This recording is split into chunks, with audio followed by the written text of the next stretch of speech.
शैतान आपकी लाइफ में एंटर करता है जब आप उसको लीगल राइट देते हैं, अधिकार देते हैं वचन को तोड़कर। परमेश्वर ने एक बाड़ा बनाया है, एक सिस्टम बनाया है, एक ऑर्डर बनाया है। उस ऑर्डर को अगर हम तोड़ेंगे तो शैतान हमारी लाइफ में एंटर करेगा। हमें ये बात समझनी है कि आपका युद्ध जो है वो शैतान से है।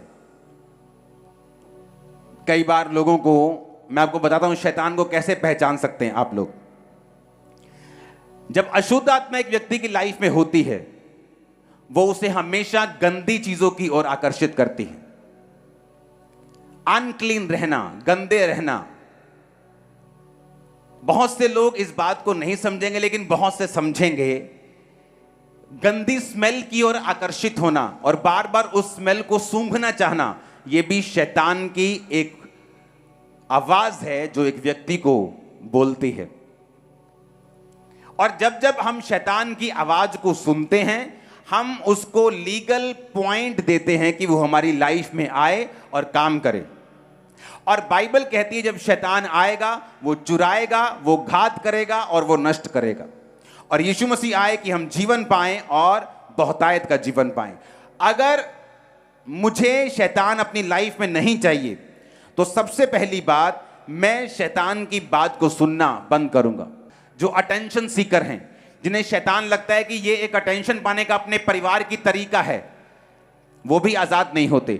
जो पूरी तरह से डेस्परेट नहीं है, जो पूरी तरह से ललायत नहीं है, जो पूरी तरह से तैयार नहीं है कि मैं इस दुष्ट आत्मा से आजाद होना चाहता हूं, वो इस आत्मा से आजाद नहीं होते। और वो लोग जो शैतान को बहुत ग्लोरीफाई करते हैं, जो जीसस से भी ज्यादा नाम शैतान का लेते हैं, जो अंगीकार करते हैं कि शैतान उनके अंदर है, शैतान इतने सालों से उनके अंदर है और शैतान बहुत बड़ा है, ये बड़ा बड़ा जादू टोना है, जो अंगीकार करते हैं उन चीजों का जो शैतान ने उनको दी हैं, वो लोग भी शैतान के बंधनों से जल्दी आजाद नहीं होते।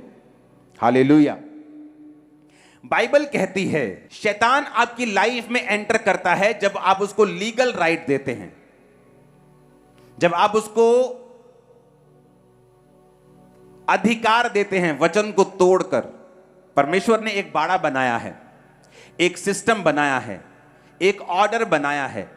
उस ऑर्डर को अगर हम तोड़ेंगे तो शैतान हमारी लाइफ में एंटर करेगा। परमेश्वर ने कहा तुम अपने माता और पिता की इज्जत करना। जो कोई माता और पिता को कोसे वो मार डाला जाए, पिछले नियम में लिखा है, सिर्फ कोसने पर ही। और परमेश्वर ने कहा अगर तुम अपने माता और पिता की इज्जत नहीं करोगे, आज्ञा नहीं मानोगे, तो तुम्हारी जिंदगी के दिन मैं छोटे करूंगा। यह एक ऑर्डर है परमेश्वर का। और जब एक इंसान परमेश्वर के ऑर्डर को ब्रेक करता है तो शैतान के पास अधिकार होता है उसको बीमार करके उसकी उम्र को छोटा करने का, उसकी जिंदगी में काम करने का। और बाइबल में ससुर के लिए और सास के लिए कोई भी अलग वचन नहीं है।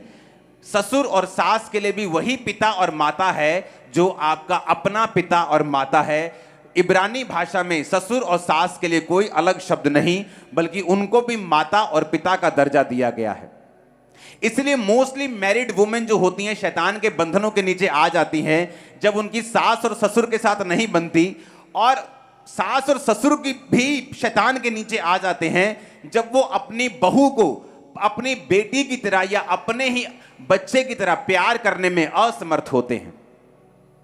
ये परमेश्वर का ऑर्डर है। जब आप ऑर्डर ब्रेक करेंगे तो शैतान एंटर करेगा। यीशु मसीह शैतान को बोले शैतान निकल जा, कहता नहीं मुझे ऐसा कर सूरों के झुंड में भेज दे। क्यों? शैतान ज्यादा था, 5-6 हजार 12 हजार था, इसलिए नहीं, क्योंकि वचन टूट रहा था, क्योंकि सूअर चराना पाप था और जहां पाप हो रहा था शैतान ने कहा मुझे वहां भेज। और यीशु मसीह ने भी उसे मना नहीं किया। और बाइबल कहती है वो वहां सूरों के झुंड में बैठकर उनके बीच में घुसकर उसे झील पर ले गया और सब सूअर मर गए और सब चरवाहे आकर यीशु मसीह को जाने के लिए बोलने लगे। अगर मुझे शैतान से, अगर आपको शैतान से पूरी रीति से आजाद होना है तो हमें यह बात समझनी है कि परमेश्वर ने एक ऑर्डर बनाया है, एक सिस्टम बनाया है। अगर मैं उस सिस्टम को फॉलो करूंगा तो शैतान के पास कोई भी अवसर नहीं होगा कि वो मेरी जिंदगी में अंदर आए, एंटर करे। परमेश्वर के दास द्वारा दिए गए जीवित वचनों और बाइबल के गहरे आत्मिक रहस्यों को जानने के लिए आज ही हमारे YouTube चैनल को सब्सक्राइब करें, बेल आइकन को जरूर प्रेस करें ताकि परमेश्वर की नई आत्मिक शिक्षा न्यू रेवलेशन सबसे पहले आप तक पहुंच सके।